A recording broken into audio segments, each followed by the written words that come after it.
Adding a Facebook pixel to your GoDaddy website is a crucial step for tracking user interactions and optimizing your Facebook ad campaigns. Here's a step-by-step guide to help you through the process. Create a Facebook pixel. Log into your Facebook business account and go to the Events Manager.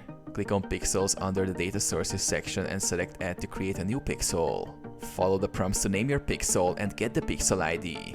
Copy the pixel code. Once the pixel is created, Facebook will provide a piece of code. Click on Set up the pixel and select Manually install the code yourself. Copy the entire pixel base code.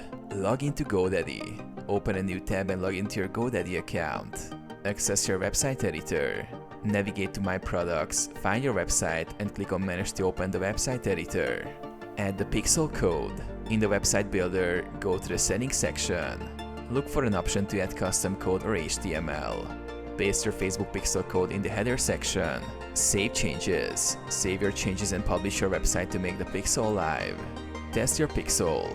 Use the Facebook Pixel Helper browser extension to ensure the pixel is working correctly by visiting your website.